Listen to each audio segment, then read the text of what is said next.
Tenhamos, pois, cuidado em não confundir o homem selvagem com os homens que temos sob os olhos. A natureza trata todos os animais entregues a seus cuidados com uma predileção que parece mostrar quão preciosa desse direito. O cavalo, o gato, o touro, o próprio burro têm, em geral, um talhe mais alto, uma constituição mais robusta, mais vigor, força e coragem nas florestas do que em nossas casas. Perdem a metade dessas vantagens ao se tornarem domésticos.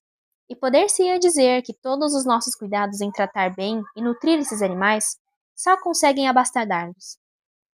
O mesmo acontece com o homem. Ao tornar-se sociável e escravo, torna-se fraco, medroso e submisso. E sua maneira de viver mole e efeminada acaba por debilitar ao mesmo tempo sua força e sua coragem. Acrescentemos que entre a condição selvagem e a doméstica, a diferença de homem para homem deve ser maior ainda que de animal para animal, porque tendo sido o animal e o homem tratados igualmente pela natureza, todas as comodidades que o homem se proporciona mais que aos animais por ele domesticados são outras tantas causas particulares que o fazem degenerar mais sensivelmente.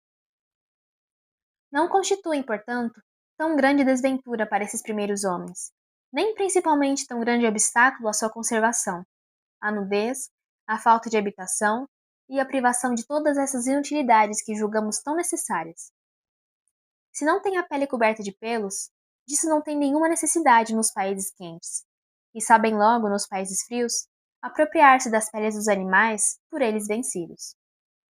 Se têm somente 2 pés para correr, possuem 2 braços para prover a sua defesa e suas necessidades. Seus filhos começam a andar talvez mais tarde e com dificuldade, mas suas mães os carregam com facilidade, vantagem que falta às outras espécies, nas quais a mãe, sendo perseguida, se vê obrigada a abandonar os filhos, ou a regular seus passos pelos deles.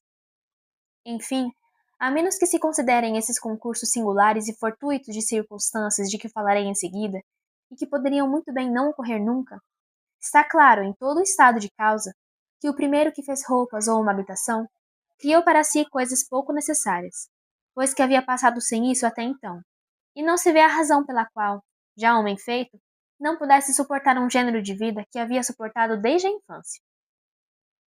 Sozinho, ocioso e sempre próximo do perigo, o homem selvagem deve gostar de dormir e deve ter o sono leve, como os animais que, por assim dizer, pensando pouco, dormem durante todo o tempo em que não pensam. Sendo sua própria conservação quase seu único cuidado, suas faculdades mais exercidas devem ser aquelas que têm por objeto principal o ataque e a defesa, seja para subjugar sua presa, seja para evitar tornar-se presa de outro animal. Ao contrário, os órgãos que só se aperfeiçoam pela indolência e pela sensualidade devem permanecer num estado de grosseria que exclui em si toda espécie de delicadeza. E como seus sentidos participam disso, deverá ter o tato e o gosto extremamente rudes, a vista, o ouvido e o olfato da mais requintada sensibilidade.